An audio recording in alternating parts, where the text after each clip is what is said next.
मुझे ये बताइए, तहरीक इंसाफ की पार्लिमानी पार्टी ने अब रिजर्व सीट से मुतल्लिक फैसले के बाद वफादारी तब्दील होने के खदशे के पेश नज़र अब ये फैसला कर लिया है कि असेंबली से एक बार फिर वफादारी और लॉयल्टी का हल्फ लिया जाएगा। Will it work?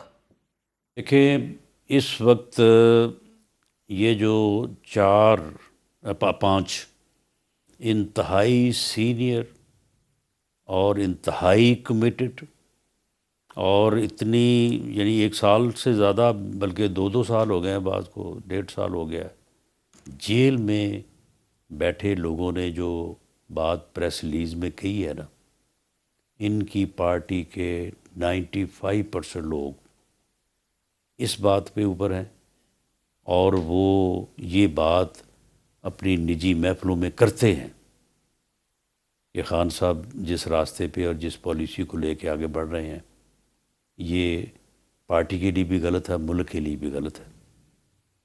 और मैं आपको ये कह दूं, उनमें से अक्सरियत जो है वो खान साहब अगर इसी रास्ते पे रहे तो वो इनका साथ छोड़ देगी। नहीं, यानी कि अब ये आपका एनालिसिस है, खबर है, क्योंकि ये तो फॉरवर्ड ब्लॉक है ना, सीधा सीधा फॉरवर्ड ब्लॉक बनेगा।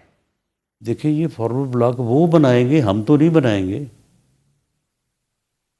मैंने तो नहीं कहा सर। अब इसका भी इल्ज़ाम आप बनने से पहले हमारे जुम्मे ना लगा दें। आप इतने डिफेंसिव क्यों हो रहे हैं ये अगर सर? बनेगा तो फिर वो ही बना रहे हैं। कि आप बना रहे हैं, आपको बनाने की जरूरत ही नहीं है सर। इतना बेहतरीन हाइब्रिड निज़ाम है, आपके वजीर दिफा कह रहे हैं हाइब्रिड निज़ाम बेहतरीन चल रहा है। ख्वाजा आसिफ साहब कह रहे हैं वो आईनी हो या ना हो मगर चल रहा बेहतरीन है।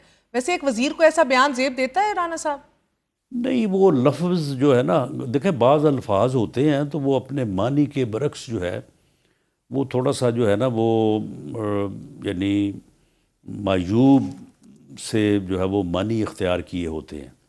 ये हाइब्रिड का जो लफ्ज़ है ना, ये थोड़ा सा ठीक नहीं है, या इसकी अब अंडरस्टैंडिंग जो है वो ठीक नहीं है। समझा दीजिए सर। उनका मेरी नज़र में उनकी बात से मुराद ये थी कि इस वक्त अस्करी और पॉलिटिकल लीडरशिप जो है वो मुल्क को इकॉनमी के बहरान से निकालने और मुल्क के दिफा में जो है वो जिस तरह से कमिटेड है और जिस तरह से सेल्फलेसली जो है वो अपनी जिम्मेदारियों को पूरा करने के लिए स्ट्रगल कर रही है, ये बहुत ही अच्छा तरीका है और ये ऐसे ही होना चाहिए, ऐसे ही इसे जारी रहना चाहिए। और मैं समझता हूँ कि ये एक बड़ा ही मुक़द्दस और बड़ा ही इस मुल्क के बेहतरीन मफाद में जो है वो ये सारा हो रहा है।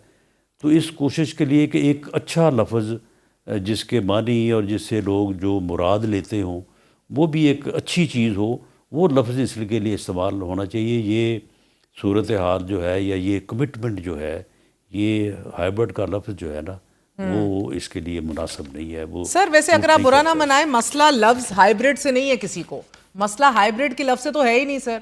सवाल तो मैं कर रही थी कि एक मुल्क का वजीर दिफा खुद कैसे कह सकता है कि वैसे आईनी तो नहीं है बट चल रहा बेहतरीन है। मसला तो इस गैर आईनी के एतराफ से है ना। बिल्कुल आईनी है ये, नहीं, ये 100% आईनी है। अच्छा, आप मुझे बताएं ना, आइन में कहाँ लिखा है कि सर ख्वाजा अस्करी साहब से पूछें। जो क़यादत है उसका जो है वो मुंह जो है वो शुमाल की तरफ हो और जो पॉलिटिकल गवर्नमेंट है उसका जो है वो मगरब की तरफ हो? कहीं नहीं लिखा। तो ये कैसे गैर आइनी हो सकता है? ये ऐन आइन का तकाजा ही ये है। और जो लोग कहते हैं कि जी पॉलिटिकल गवर्नमेंट जो है वो इफेक्टिव नहीं है, भैया आपको कैसे पता है इफेक्टिव नहीं है? आपने फील्ड मार्शल अपना सैयद आसम मुनीर साहब को उसे किसी ने कहा कि उससे कहलवाया? उसने कहा नहीं है कि जब हमारे ऊपर हमला हुआ और मिज़ाइल जो है वो हमारे रावलपिंडी यानी कैंट एरिया में, अब नूर खान एयर बेस का और कैंट का कितना फ़र्क है, वहाँ पे आके गिरे तो मैंने वज़ीर आज़म से इजाज़त चाहिए कि जी हमें इजाज़त दें, हम इसका जवाब दें। तो उसके बाद अब पता नहीं फिर वज़ीर आज़म किस तरह से इफ़ेक्टिव होता है। ये तो फिर अपनी अपनी पसंद की बातें हैं ना, कि जिसको नहीं पसंद वो जो मर्जी कहता रहे।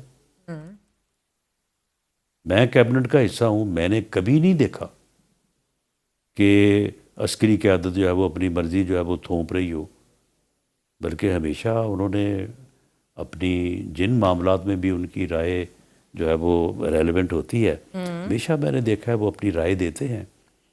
तो कभी उनकी राय बड़ी साहिब होती है और कभी उसके से अगर पॉलिटिकल साइड पे इख्तलाफ हो तो कभी उन्होंने उसके ऊपर ज़िद नहीं की। अच्छा हुआ ना सर, बिकॉज देखिए मुझे तो नहीं फिर समझ आ रही, क्या ख्वाजा साहब जमहूरी ज्यादा हैं, सेंसिटिव ज्यादा हैं, मजबूर ज्यादा हैं?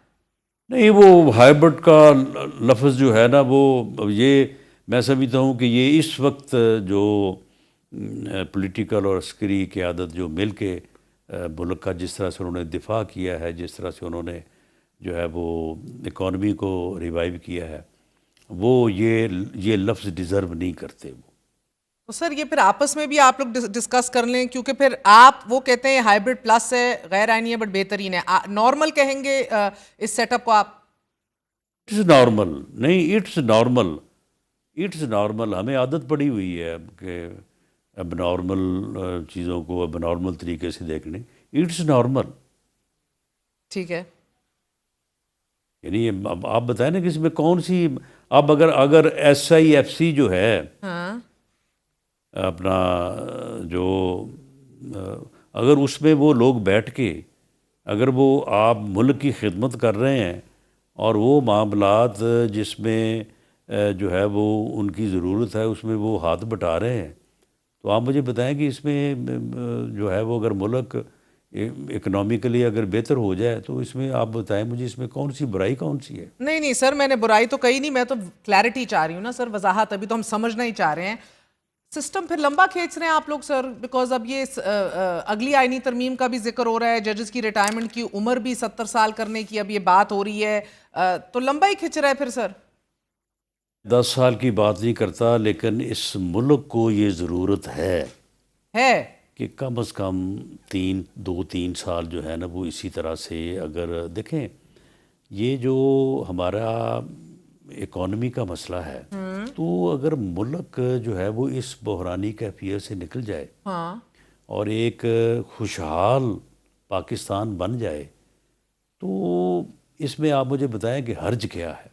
और जो तशख़्ख़ुस इस वक्त ये मई के मार्काए हक को बातिल की फ़तह के बाद जो बनी है, अगर इसमें 2 या 3 साल मिल जाएं तो आप यकीन करें कि हम इस इकॉनमी के बहरान से निकल जाएंगे और उस मंजिल पे पहुंच जाएंगे कि उसके बाद जिस तरह से एटमी धमाकों के बाद दिफा जो है वो नाकाबिल तस्खीर है, हमारी इकॉनमी भी जो है वो नहीं, मगर नाकाबिल राना तस्खीर साहब हो मुझे पहले जाएगी। ये तो समझा देना, 2 साल या 3 साल और मिल जाएं, क्या मतलब और मिल जाएं? आप हुकूमत का तो है ना 5 साल सर, आप ही के हैं ना अब ये 5 साल, अगर और मिल जाएं, व्हाट डू यू मीन?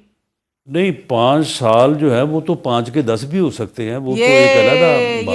है ना। ये 5 के लेकिन 10, मौजूदा जो इकॉनमी का बहरान है, ये सर 5 के इससे 10 हो अगर जाएं, आज ये कहा ये जाए पूछ कि रही हूँ। मुल्क निकला है, नहीं, ऐसा नहीं है। मुल्क निकला नहीं है अभी हम बिल्कुल इस रिस्क लाइन पे खड़े हैं। लेकिन क्या सही सिमत रिवाइवल की तरफ हमारा सफ़र शुरू हो गया? हाँ, हो गया है। अच्छी बात है, हो गया सर, मगर मैं यही तो पूछिए 5 के 10 तो नहीं हो जाएंगे? इधर आप 5 के 10 की मैं बात कर रही हूँ, उधर लग रहा है कि सर खैबर पख्तूनख्वा में वो 5 भी ना शायद हो। तो मुझे बताएं ये अली अमीन गंडापुर को कितना खतरा है सर? देखिए, वो PTI की तरफ से तो ख़तरे में है, अच्छा। लेकिन अब उनका कोई पता नहीं, वो PTI को ख़तरे में ना डाल दें। अच्छा। अगर उनके साथ को 15-20 बंदे हैं तो वो PTI को ख़तरे में डाल देगी। PTI उन्हें चाहती है अब हटाए, और आगे से अगर वो अकड़ गए तो 15-20 बंदे उनके साथ हुए तो फिर PTI की वहाँ पे अक्सरियत जो है वो ख़त्म हो सकती है। फिर ऐसा भी हो सकता है।